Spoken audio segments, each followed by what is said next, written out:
Sí.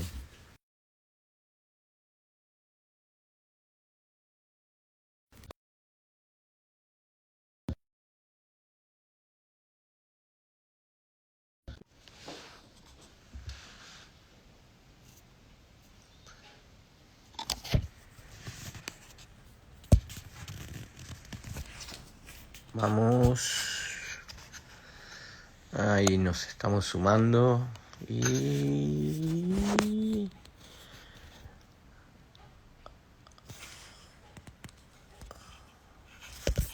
ahí estamos. Bueno, muy bien.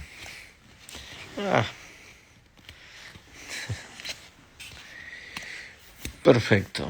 Ante todo vamos a solicitar las disculpas del caso porque estamos con distintos contratiempos por la lluvia. Nos dijeron que era una lluvia leve y termina siendo una lluvia importante que nos impidió llegar en horario a un punto fijo y poder hacer esta reunión. Vamos a comenzar saludando a todos quienes hoy nos acompañen y el motivo de la reunión era un poco ayudarlos en cuanto a determinada jurisprudencia que forma parte del parcial. Lo que no habíamos tratado en clase, fundamentalmente por las distintas situaciones de feriados o días en que no nos pudimos encontrar, hay una parte de jurisprudencia que mínimamente, además de las ya brindadas y las que figuran en el programa, ¿no?, que deberán saber, pero hay otras que incuestionablemente no solamente alcanza con saberlas, sino que deben tener un conocimiento cierto y saludable de esa jurisprudencia. Uno está dado con el tema de la autoincriminación. Vamos a controlar un poquito el horario para hacer al menos 40 minutos. Tiene que ver con el tema de la autoincriminación, ¿no?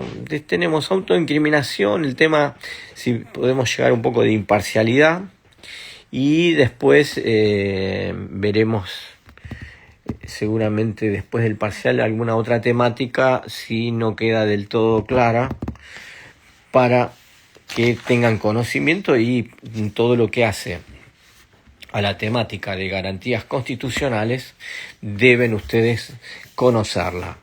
Esto tiene que ver en concreto, miren, con el tema de la autoincriminación. Es una de las garantías constitucionales ya tratadas, que tiene que ver con el tema de la voluntad, el discernimiento y la voluntad, que no debe estar viciada en ningún momento por parte del ciudadano o de la persona sospechada. Deben ustedes tener presente, sin dudar, que la autoincriminación para toda la jurisprudencia internacional forma parte de las distintas garantías constitucionales que debe tener y contar un ciudadano. Aquí en Argentina la autoincriminación fue una temática de discusión de más de 50 años. El tema de la autoincriminación, el delito que más se daba, es en el tema de la interrupción de gestación por parte de una mujer. Ustedes tienen el Código Penal, que el Código Penal, como tema de desarrollo y de opinión, si el Código Penal sanciona a quien comete este acto de interrupción de gestación. Ustedes también ahora tienen determinados candidatos políticos que tienen ya una posición tomada sobre esto y que les dice que lo que está ahora, que se sancionó no hace mucho tiempo, resulta ir contra las tradiciones y las costumbres de los argentinos. Pero acá eso es por un lado, pero lo que a nosotros nos importa es desarrollar y tratar lo referente a cómo la autoincriminación fue evolucionando desde una visión doctrinaria, sin hacer un juicio personal o político de lo que cada uno puede pensar en estas situaciones. El primer hecho y primera jurisprudencia de las más importantes que tuvo Argentina, fíjense, fue dado en el caso Natividad Frías, que tiene como característica es que se produce durante un proceso militar de facto. Hacía poco tiempo que había sido derrocado Arturo Illia, y en los primeros meses de un gobierno de facto de Juan Carlos Onganía, la Cámara del Crimen en pleno se reúne y trata esta situación. ¿Qué tiene que ver con la interrupción de gestación de parte de una madre, obligada por las circunstancias, la situación? Pero lo concreto es que realizó una interrupción de gestación, que es lo conocido en la jerga habitual de esta sociedad, que se ha denominado el aborto. Bien.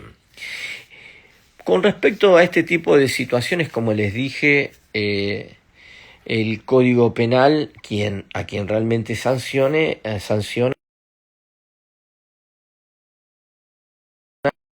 algún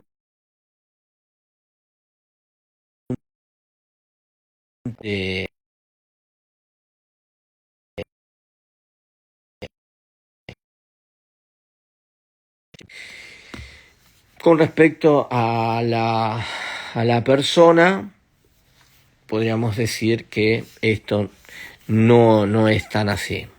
Muy bien, aquí importa lo siguiente, que en cuanto al tema de la jurisprudencia, que se reunió en un plenario la Cámara del Crimen y realizó historia. Realiza historia porque aquí es si la mujer es dueña y responsable de sus actos propios, o realmente existe un derecho de la mujer con respecto a su propio cuerpo, y también en cuanto al tema de la privacidad, que está dentro del marco de las garantías constitucionales, el artículo 19 de la Constitución. Pero ya tenemos también en claro, porque lo han visto en derecho constitucional, que estas situaciones se plantean dentro del marco de las garantías.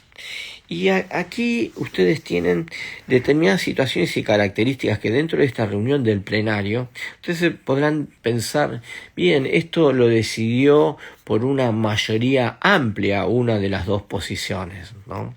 Una que le marcaba, usted es responsable porque esto fue un acto voluntario, no hay ninguna denuncia de abuso, violación, por lo cual, si usted lo hizo en plena libertad y llevó adelante el acto de copulación, bueno, las consecuencias usted debe hacerse cargo y debe ser responsable. El otro sector opina que aquí lo que importa y lo que vale es que la mujer pueda disponer de su cuerpo, y las decisiones que adopte deben ser respetadas, y que estamos hablando dentro del ámbito del artículo 18 y 19 de la Constitución Nacional, y lo cual resulta inalterable y debe ser aceptado por los terceros, o sea, por la sociedad. Muy bien, esto realmente, fíjense, poniéndose cada uno de ustedes, si hubiese sido camarista, que los gobiernos de facto, por regla general no, sino que en Argentina, en su gran mayoría, salvo una rara excepción, fueron de posición conservadora, católica y religiosa. Por lo cual, este tipo de situaciones siempre resultaban sancionables. Y por el otro lado había un criterio distinto desde un humanismo donde se consideró que hay que ver cada situación en concreto, pero que en definitiva la mujer debía ser la portadora y la dueña de su propia vida y de sus propios actos, que si ella había decidido adoptar esta decisión, la misma tenía que ser respetada y que de ninguna forma estaba dentro del marco de la comisión de un ilícito. Muy bien. Hay distintas posiciones. Ahí quedó... ustedes deben leer las distintas posiciones, adopten y sostengan la que más les guste. Pero a mí siempre me quedó una definición de uno de los camaristas que votaron por la no responsabilidad penal de esta señora, de Natividad Frías. Y eso estaba dentro del marco de que no podía realizarse discriminaciones, ¿no? Discriminaciones entre la mujer rica y la mujer pobre. ¿Por qué? Porque la mujer rica realizaba este tipo de operaciones en sanatorios privados y la mujer se veía obligada en realizarlo en hospitales públicos. También tengan ustedes presentes que en esa época, si no le preguntan a sus padres, a sus abuelos, que el tema de una mujer que en edad juvenil ya con un hijo, la sociedad no lo veía de forma adecuada y correcta. O sea que se sumaban determinados factores, ¿no?, que nos llevaba a inferir y a poder afirmar que para esa época, 1966, ¿no?, ser una madre soltera, también ustedes habrán escuchado muchas veces que los que estaban de novios o por cualquier circunstancia que estuviesen viviendo, que si existía un embarazo como que era obligatorio casarse, ¿no? Bueno, todo eso se vivía en la década del 60 y eso llevó a este plenario, y este plenario de alguna forma, ¿no?, marca un sendero, un delineamiento. Y ahí el otro sector que consideró que la mujer era dueña de sus actos y como actos, mientras no había estado viciada su voluntad o su discernimiento, como también su discernimiento, tenía que ser responsable con total claridad de todos estos actos. Muy bien.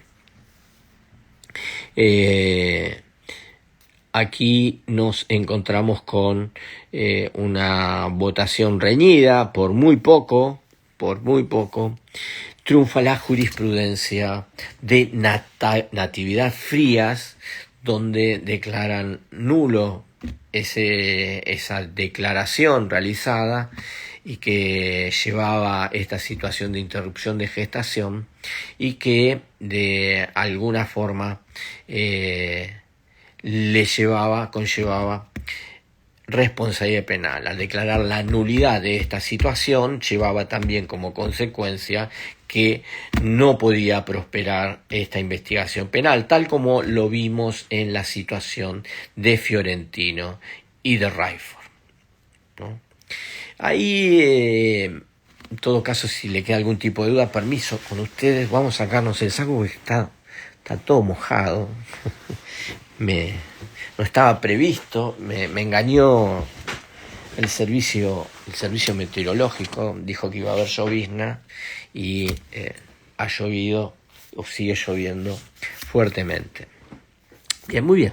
Ahí, más allá que Natividad Frías fue un plenario con este resultado, ¿no? Con esas situaciones que, como los hemos desarrollado en una de nuestras charlas, en la situación de Rayford, ¿no? Que Rayford también, si se hubiese votado al revés, hubiese también cambiado el destino de muchos procedimientos y de la temática del allanamiento. Y ahí ustedes también lo que tienen es que al ser un plenario sería obligatorio para todos los jueces inferiores, como también ya a esta altura saben que los plenarios llevan a que los jueces o magistrados o organismos inferiores respeten y se atengan a este tipo de situaciones y a este tipo de definiciones. Esto no ocurrió en una Argentina ya del 66, y el que le quería redondear esto, ¿no? Que la valentía de esos camaristas a los pocos meses de un gobierno ultraconservador como fue el de Onganía, haber dictaminado, resuelto, en el sentido que le hicieron y marcando un sendero que ha sido histórico en cuanto a los derechos y garantías de los ciudadanos, el resguardo del derecho a la autoincriminación, debe haber sido muy poco halagüeño para ellos, porque seguramente el poder de ese tiempo le debe haber pasado algún tipo de factura, porque al ministro de Justicia o a la misma corte del año 66, el tema no le debe haber resultado muy simpático. Continuando con esto, como hablamos del tema de autoincriminación y el tema de la interrupción de gestación, también nos encontramos con la evolución del tiempo, nos lleva a el tema de las drogas, ¿no? Drogas donde durante décadas nos dijeron que Argentina era un país de paso para ir a Europa. Bien, para que eso ocurra, habitualmente esa droga debe ser transportada, y para ser transportada se utilizan, si bien vale el término, se le pagan a determinadas personas, que es conocido con la denominación de mulas. Bien, ahí lo que encontramos es que nos vemos que desde el 66 hasta allá por el año 1997, 1966, 1997, los jueces de primera instancia no tuvieron realmente un apego a Natividad Frías en el tema de la autoincriminación. Por regla general, las denuncias evolucionaban y era frecuente encontrar distintas condenas. Ahí nosotros lo que notamos es que los jueces terminaron haciendo lo que veían como correcto y adecuado, pero lo correcto y adecuado era respetar la norma, y el respeto a la norma procesal, en este caso, venía con no desautorizar a lo que había resuelto un plenario, como ha sido un plenario de la Cámara del Crimen. Eso es muy argentino. Además, los jueces para esa época también en su mayoría era una situación religiosa, y estas situaciones se presentaban indudablemente, y por eso desde el 66 al 97 dependían si se presentaban este tipo de situaciones con el juez de primera instancia que les tocara, ¿no? Bueno, aquí llega el año 97, llega un tema a la corte, un tema de Zambrana Daza, que ingresa al hospital de guardia del Hospital Piñeiro, en Cava, y que entra en la guardia por una urgencia. La urgencia estaba dada porque tenía dentro del cuerpo material estupefaciente que lo tenía en tubos y en bolsa, bolsitas de profiláctico, y que en definitiva, si no me falla la memoria, tenía algo así como 40 gramos de estupefaciente, que es de cocaína en este caso concreto. Recuerden que cuando comenzamos a desarrollar estas temáticas y el tema de estupefacientes, de lo que más hablábamos era de el cannabis, o sea, de marihuana, y que hoy de lo que más se habla es de la cocaína. Muy bien. Aquí ustedes tienen como importante y como algo a tener presente que del 66 al 97 ocurrió de todo. Prevaleció desde lo jurídico natividad frías, pero en los hechos los jueces aplicaban sanciones, sea por el tema de la interrupción de gestación o también por el tema de las drogas. Con Zambrana Daza lo que ocurre en concreto que Zambrana entra en la guardia, confiesa en la guardia de esta situación a uno de los médicos ponen en conocimiento a la policía. Todo hospital debe tener un guarda, un policía dentro de la guardia, y ahí comienza el accionar de la justicia. ¿Cómo todo esto se fue desarrollando? Bueno, muy bien. Aquí ustedes tienen en concreto que se procede a la detención. Tiene esto distintas instancias, donde para algunos, dentro de una de las etapas, se consideró que había responsabilidad penal en el accionar de Zambrana Daza. En otra consideraron que estaba afectada y viciada su voluntad, puesto que no había discrecionalidad en la misma, y que indudablemente debería haberse procedido de otra forma, y que lo que correspondería en ese caso concreto es la aplicación de una nulidad. Bien, todo esto llega a la Corte Suprema. Me interesa, sí, también que tomen algunos de los votos, que lo puedan desarrollar. Para mí y para nosotros, ¿no? Sumo al doctor Sánchez y al doctor Veloso, lo que más nos importa es que ustedes tomen posición en cuanto a las distintas temáticas. No tienen por qué compartir las nuestras, en definitiva. Acá, mientras se motive y, llegado el caso, se funde una posición, todas nos parecen loables y beneficiosas. En algunos casos podremos compartir el mismo pensamiento, y en otros casos tendremos un discernimiento, pero en los discernimientos siempre encontramos puntos enriquecedores.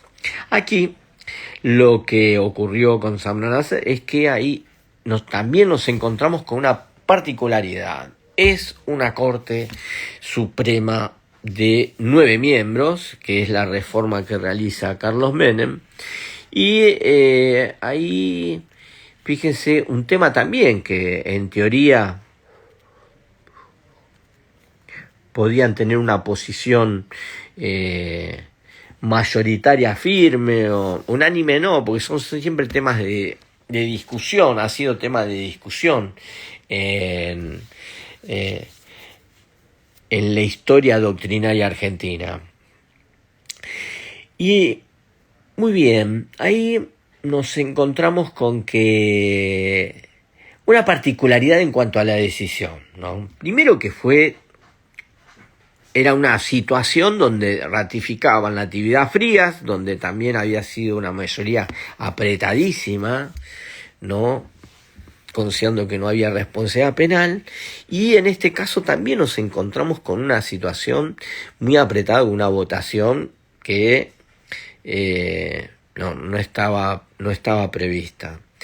Y acá lo que tiene de relevante es que se considera que hay responsabilidad penal de parte de Natividad Frías.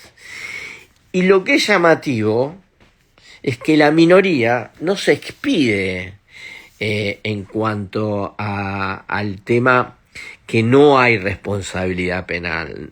No se expide como se marcó posición y motivó y fundó en el plenario de Natividad Frías. No, dijeron que por una cuestión procesal, esta no era una cuestión federal para ser tratada por la Corte Suprema. O sea, esa minoría de 4, ¿no? Termina siendo un 5-4, lo cual es impensado, pero bueno, así terminó. No se jugó para marcar una posición. O sea, ahí esa minoría, como si hubiese triunfado también por un 5-4, fíjense también cómo hubiese cambiado la historia, porque hubiesen marcado que no era una cuestión procesal para ser tratada por la Corte Suprema y que debería mantener vigencia Natividad Frías. Bueno, muy bien, ahora en la autoincriminación a partir del 97 se consideró que hay responsabilidad penal por parte de la persona que se autopone en peligro, que esa situación la llevó a vivir ella por decisión propia, ¿no? Que nada influyó mientras no esté compelido su libertad, su discernimiento, no puede ser atacado. Bueno, bajo esta forma, ya tanto en la situación de gestación como en la situación de las personas donde se debaten entre la vida o la cárcel, ¿no? Porque si no van a un hospital público van a morir, puesto que ya se le está derramando el material estupefaciente. Lo mismo es en el tema de la gestación. Si deciden terminar o toman la decisión de interrumpir una gestación y eso se realiza mal, bueno, muy bien, eso puede tener consecuencias que pueden llevarlos a la muerte. Bien, lo concreto es si acá hay una obligación por parte del médico en denunciar o no, y se considera que el médico es un funcionario público que tiene la obligación de formular la denuncia porque es un delito y el delito debe ser sancionado, y tiene la obligación dado que es un funcionario público. Bueno, ustedes vayan pensando y elaborando cuál es la posición que ustedes deciden adoptar. A mí lo que me interesó de esto, ¿no? Que en tanto en Natividad Frías, Zambrana Daza, Valdivieso, nos tocan tópicos interesantes y siempre de plena actualidad, ¿no? Y realmente lo veo como algo importante de desarrollar. Todo esto tuvo buen punto de consideración y de aceptación, ¿no? O sea que esta mayoría en Zambrana Daza por el Poder Judicial fue más aceptado de lo que fue Natividad Frías en su momento. Ahí me tomo un instante, ¿no? Y voy a proceder, que acá veo a alguien cercano a mis afectos, que ya es abogado, el doctor Javier Fragasi. Así que honrado que me escuche el querido colega. Tengo a Nico Freire y a y a Mica Caviglia, que nos acompañaron en cursadas anteriores. Bueno, o sea, no la deben haber pasado tan mal ni Freire ni Caviglia para pasar y escucharme un rato, así que les agradezco. Muy bien, para finalizar, en cuanto a este recorrido, vamos a ir a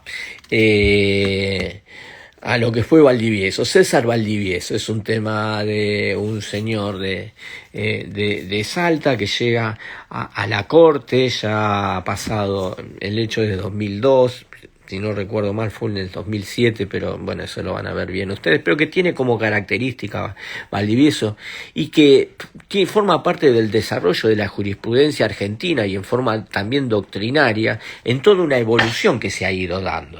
La evolución que se ha ido dando resulta claramente importante y que tienen desde mi opinión personal como disparadores, la reforma de la Constitución en 1994, el artículo 75, inciso 22 de la Constitución, que le da a los tratados internacionales un rango equiparado a la ley interna, que hoy le diría que buena parte de la visión doctrinaria considera que los tratados internacionales son normativas supranacionales y que debemos adecuarnos. O sea, antes el tratado tenía que adecuarse a lo interno, hoy lo interno debe adecuarse a lo supranacional, y ustedes, para que se ubiquen más fácilmente y no complicarles la vida, lo tienen con la Corte Interamericana de Derechos Humanos, que deben escuchar por todos lados, y que Argentina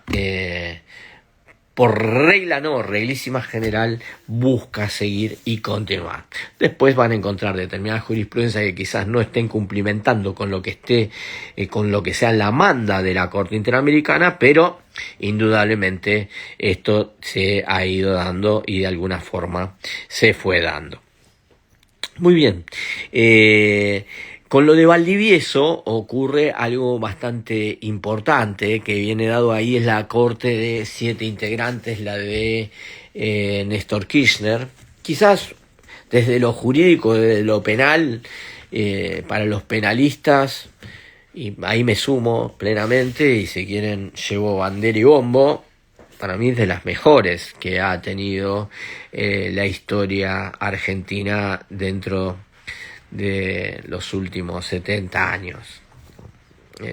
Será porque lo integraban también estos penalistas que uno ha conocido en el desarrollo de esta tarea, sin que, aclaro, en muchos casos uno no comparta determinadas ideas. O sea, si bien lo integraba Zaffaroni, que es un adláter reconocido mundialmente y que aquí lo conocen como el padre del garantismo, no puedo dejar de reconocer sus virtudes sin ser un fanático de su posición, pero desde lo jurídico, no solo él, sino todos los integrantes tenían una visión o una formación de un pensamiento unidiario que realmente ameritaba leerlos con gusto y no resultaba para nada tedioso.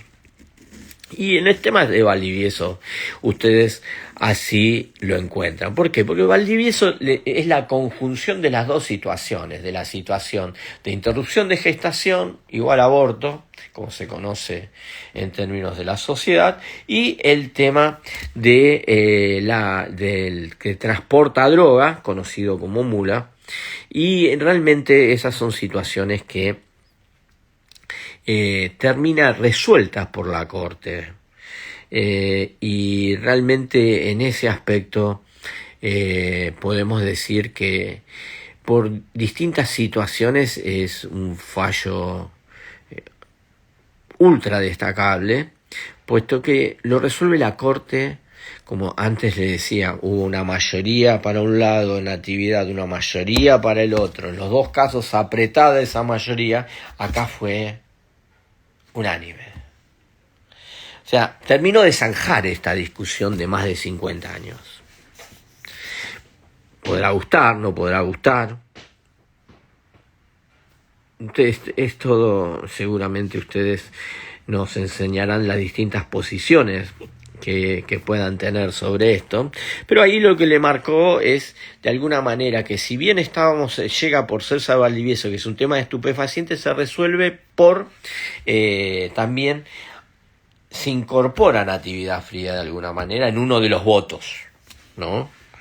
Uno de los votos que le vamos a estar preguntando para no darle todo y ustedes se vean un poco obligados, pero uno de los votos le hace una referencia a Natividad Fría. Pero en todos los casos, que sea Natividad, sea Valdivieso, es que la persona no va al hospital porque quiere, sino que está forzada porque está en riesgo su vida. Y el otro aspecto que no se puede llegar a olvidar o desdeñar y dejar de lado, viene dado por la necesidad de resolver esa situación. Queda claro que es cualquiera de quienes hoy estamos en este encuentro, si estuviésemos viviendo una situación así, Hospital Público El Piñero o la clínica Basterrica o la clínica Austral, iríamos a la clínica Austral o Basterrica. ¿Por qué? Porque la parte fundamental es que en la guardia no está la policía, por regla general, y que no están obligados a denunciar. Pero a partir de Valdivieso es que el médico tiene la obligación de guardar el secreto profesional. Si bien los médicos, dentro de la ley que tienen, donde deben prevalecer, ¿no?, el secreto profesional, durante décadas tuvo un escalón más alto el de ser funcionarios públicos y tenían que responder por la verdad.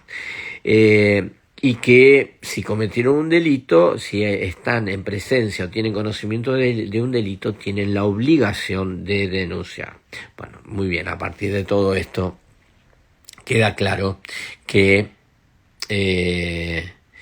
ya el tema está zanjado. Habrá posiciones que digan que no, pero no debemos olvidar que ya con Valdivieso nada de esto puede ingresar en temas de discusión, porque ya lo dice la Corte, no lo dice en forma constreñida, apretada, sino que lo dice en forma unánime, que todo esto ha sido fruto de una evolución que se ha dado en el tiempo.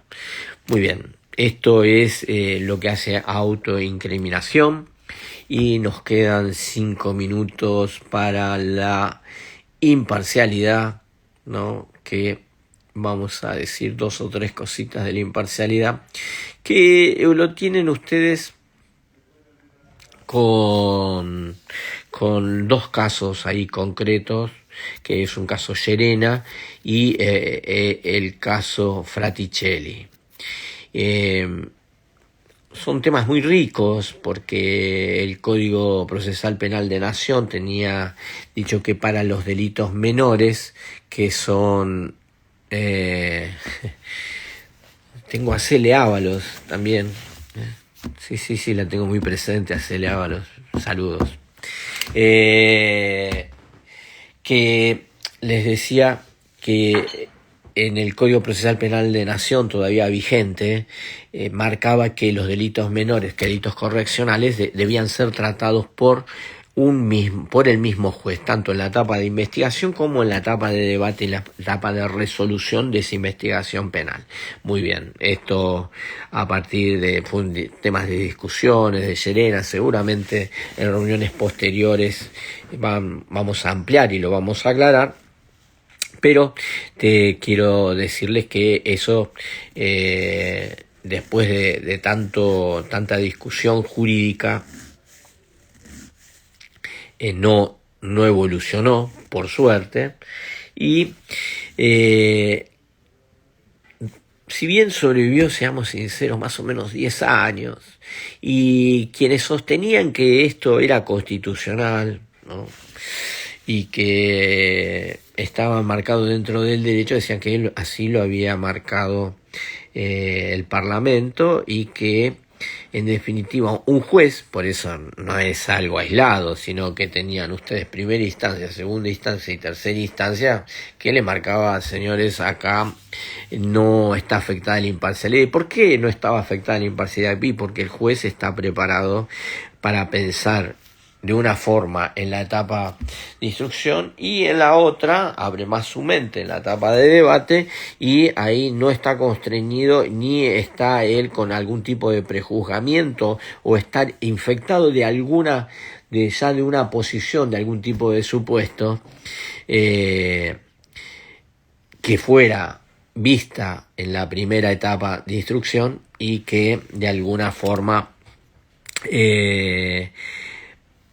viera compelida su decisión en cuanto a equilibrio y transparencia en su resolutorio y sentencia. Muy bien, esto se puede compartir, no se puede compartir. Muchos decíamos, bueno, no es para ofender al juez, pero tener el mismo juez en las dos etapas, el mismo juez que procesó, ¿no? Requirió, aprobó la elevación a juicio, ir al debate, no digo que lo haga con un prejuzgamiento de maldad, pero convengamos, si ustedes mínimamente aceptarán que si ustedes fueran los jueces ya el caso lo tienen en la cabeza y lo tienen medio resuelto, y afecta el tema de la imparcialidad a la que debe llegar un magistrado en su decisorio. Realmente eso llevó tiempo, ¿no? Provechoso, pero importante al fin. No quiero terminar un poco hoy la charla sin saludar a mis compañeros de banca, Maximiliano Lamedica, y creo que está también Santiago Coronel por ahí, así que a Alejandro Cangelosi, presidente de la Asociación de Abogados de la Procuración General, es un honor que hoy nos acompañe. Bueno, muy bien, aquí ustedes lo que encuentran es esta posición, pero esto se vio patente en el caso Fraticelli. El caso Fraticelli ha sido terrible en ese aspecto, porque Fraticelli, que era un juez, era un juez importante en la provincia de Santa Fe, Diesel era su esposa, y ahí lo que se trató es la muerte de su hija, donde en un inicio Fraticelli dice que le robaron después de haber hecho un relevamiento. Se comprobó que no hubo intento de robo, que la menor tendría 16 años, bueno, pero aproximadamente 16 años, tenía barbitúricos al lado, supuestamente se había asfixiado, pero fue la discusión, otros consideraron que la habían asfixiado, que la habían matado, y ha sido una discusión que llevó a la detención inmediata de Fraticelli, su papá y su mamá, ¿no? La señora Diesel, este matrimonio, que estaba dentro de lo más encumbrado de la ciudad de Rufino. Aquí se dieron distintas etapas, ustedes lo van a leer seguramente, si no lo ampliaremos en alguna de las reuniones, pero aquí lo importante en todo eso es que quien lo procesó, ¿no? Quien le confirma la prisión preventiva, también tienen que tener en cuenta que estamos hablando de un caso donde tuvo un sistema inquisitivo, porque era sistema escrito. También tengan presente que la provincia de Santa Fe fue la última en pasar a un criterio, a una reforma acusatoria del Código Procesal Penal, y bueno, son detalles o situaciones que se fueron presentando y que llevó a que esos camaristas venado tuerto son los mismos que después, primero al momento de confirmar la prisión preventiva y después cuando son condenados a prisión perpetua, son los que van a estudiar la revisión de esa sentencia. Y la verdad que por demás interesante es que esos mismos que le habían dictado, habían sido partícipes en cuanto a lo favorable de la prisión preventiva para ese momento, o sea, la probabilidad de que en ese hecho haya sido un homicidio donde la víctima fue su hija, ustedes deben ameritar que son esos mismos camaristas los que le confirman la doble instancia, ¿no? Que es otra de las garantías constitucionales. Acá más que la doble instancia es el tema del doble conforme, que es muy parecido, pero no es lo mismo. Bueno, son situaciones que con total claridad no podían ser aceptados, pero dieron como respuesta, ¿no? Desde la primera instancia, la segunda, hasta que llegó a la Corte de Santa Fe, todos respondieron lo mismo, que acá no estaba afectada la doble instancia porque son etapas, acá le dieron una respuesta procesal, ¿no? Les dijeron, señores, esto es una etapa procesal distinta. Y yo, como camarista, tengo claro que al ser una etapa distinta estoy hablando de una primera etapa de probabilidad y ahora estamos hablando de una certeza. Y de ninguna manera se puede considerar que yo esté inmuido, ¿no? Que esté infectado con cualquier tipo de supuesto o de situación. Realmente eso no dejó de ser llamativo, ¿no? En esa línea de pensamiento. Lo que ocurre es que ustedes tienen que tener presente, ¿no? Ya como futuros juristas, que el Poder Judicial, más allá en el ámbito que me encuentro, porque este es el despacho privado de nuestro titular de cátedra, a quien le agradezco eternamente que me lo haya facilitado para tener esta charla con ustedes, que son muy celosos de su posición. Ustedes nunca pueden dudar que un juez va a actuar con transparencia, sin estar imbuido en ninguna posición, y que si es una etapa procesal la de instrucción es la probabilidad, y que en la etapa de la certeza yo, camarista, voy a pensar de una manera distinta. Bueno, les dejo al criterio de quienes hoy estamos en la reunión que cuando nos veamos me den su posición, ¿no? Yo, en lo personal, espero escucharlos a ustedes, no los voy a ayudar en eso. Pero fíjense que acá todos le dijeron que no. Fraticelli además era juez, me quedan 5 minutos, pero vamos a ver cómo le podemos dar un color a esto final. Que Fraticelli era juez, y peor todavía porque Fraticelli ya había caído en desgracia dentro del sistema penal, por lo cual todo lo que tenía que ver con Fraticelli iba camino al no. Todo era no. Entonces, ahí la inteligencia, ¿no? de estratégica de los abogados le dijeron, bueno, ya está, Fraticelli, no haga más presentaciones. Y el último recurso que le quedó a este matrimonio, ex matrimonio, porque en el medio se divorciaron, ella ya creo tenía otro novio, él también tenía novia. Pero acá lo que ustedes tienen que recatar es que como lo que beneficiaba a uno iba a beneficiar a los dos, en esta le dijeron Fraticelli, no haga ninguna presentación. Dejaron todos en manos de los abogados de Diesel, presentaron el recurso extraordinario, no le hicieron lugar, realmente tremendo. Y recién en el recurso de queja de extraordinario, la Corte toma la temática.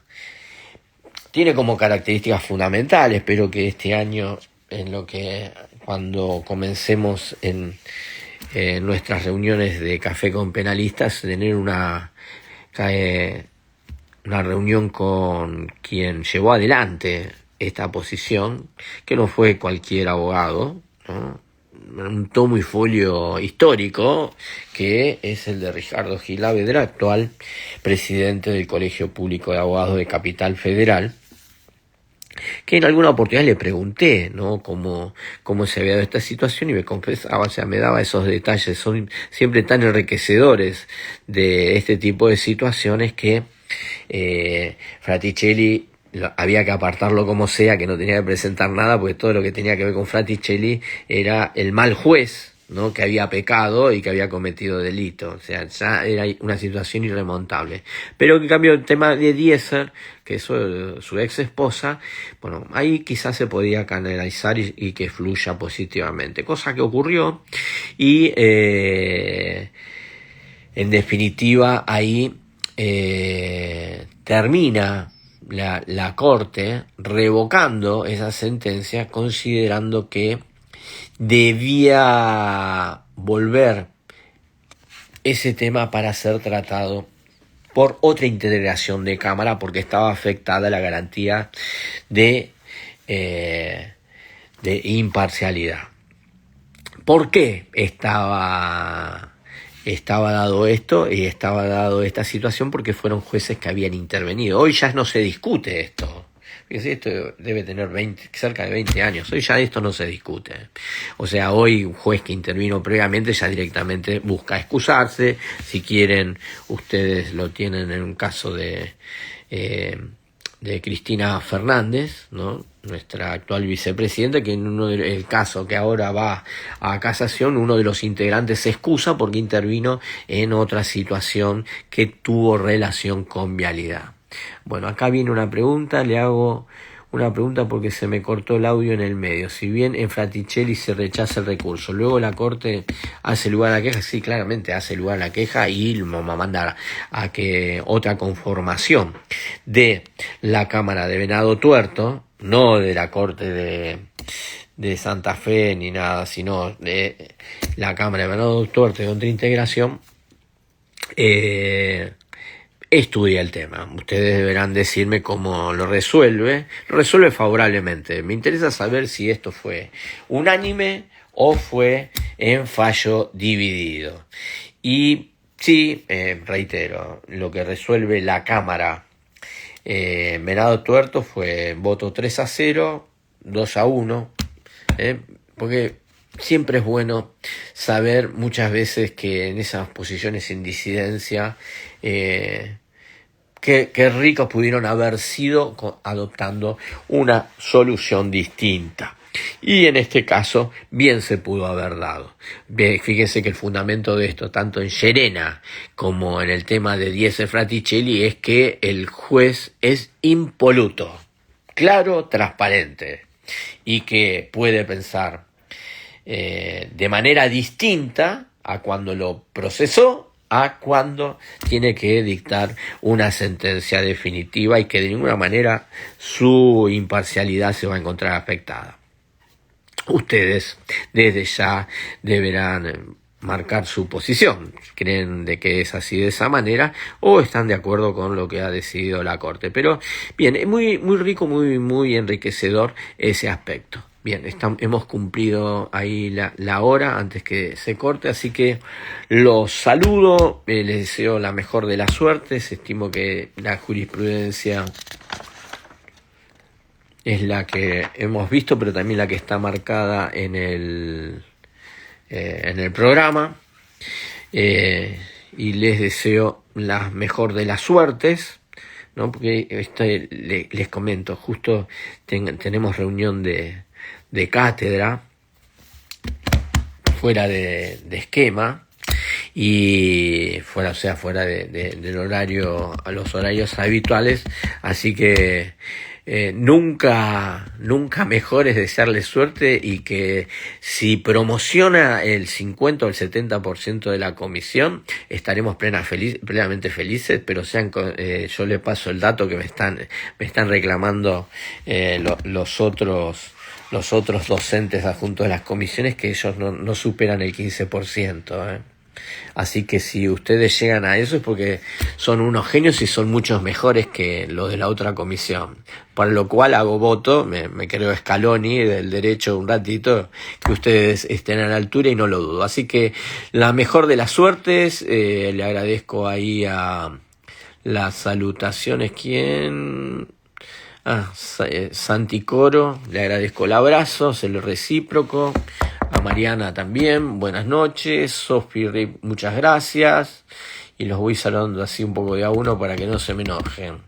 Yari Godoy también, la saludamos, y creo que estamos... A ver, María, para que no se me enoje nadie, ¿no? Porque después me decís no me saludaste. Y alguno lo puede que lo conozca y no quiero tener problemas. Bueno, abrazo enorme.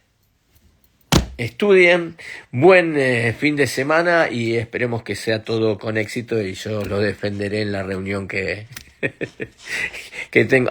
Mi distinguida amiga Sila Badia, que es el nombre que tiene en Instagram, doctora, un honor, espero conocer su estudio próximamente cuando esté por la zona oeste. Abrazo enorme, querida amiga. Muy bien, bueno, muy bien, saludos para todos, y ya tengo que ir a la reunión. Gracias, que la pasen bien, y que espero haberle aportado un poco y ubicarlos en la temática, en lo que hemos hecho hoy. Gracias por su tiempo, y disculpen haber empezado tarde, pero lo que era llovina era una lluvia enorme, y me retrasó más de una hora. Abrazo enorme, hasta luego, nos vemos el lunes. Chau, chau.